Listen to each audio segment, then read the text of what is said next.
నమస్తే. శ్రీమతి పాతూరి అన్నపూర్ణ గారు ప్రముఖ కవయిత్రి, రచయిత్రి.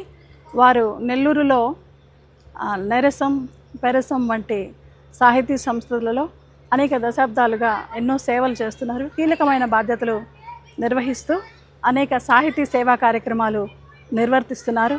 వారు విడుదల చేసిన కవిత్వ సంపుటి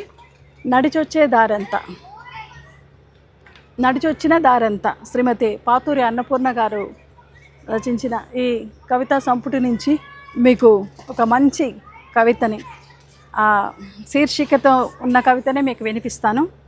కవితా శీర్షిక నడిచొచ్చిన దారంతా. మనిషి నడవాలంటే 2 పాదాలు జతకట్టాలి. అనుకున్న చోటికి వెళ్ళాలంటే మనసు పయనమవ్వాలి. నా మటుకు నేను ప్రతిరోజు నడుస్తూనే ఉన్నాను. ఎన్ని ముళ్ళదారుల్లో నడిచానో అన్ని పూలదారుల్లోనూ నడిచాను. ఒక్కో నడక ఒక్కో పాఠం నేర్పింది. బాధను అనుభవిస్తేనే కదా సుఖం విలువ తెలిసేది. నేను నడిచే దారిలో విలువైన రత్నాలను కలిశాను. వాళ్ళ మాటలు నన్ను సానబెట్టాయి. ఎక్కడి గొంగళి అక్కడే అన్నట్లు పడుంటే ఎట్లా? లేవాలి, లేచి పరుగెత్తాలి. అప్పుడే గమ్యం నీదవుతుంది. ఈ మాటలు చెవుల్లో పదే పదే శబ్దం చేస్తున్నాయి. చుట్టూ ఉన్న చీకటి నీడలను చెరిపేసుకుంటూ వేగంగా నడిచాను. కాదు పరిగెత్తాను. వెలుగుదారిని కలిశాను.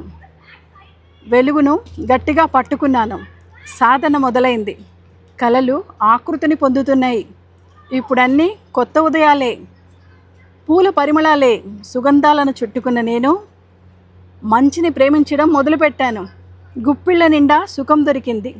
మనిషిని ప్రేమించడం మొదలుపెట్టాను. జీవితం విలువ తెలిసింది. నా నడకదారి మళ్ళాక ఒక్కసారి వెనక్కి తిరిగి చూస్తే నేను నడిచొచ్చిన దారంతా అనుభవాల పాదముద్రలు కనిపిస్తున్నాయి. ధన్యవాదాలు.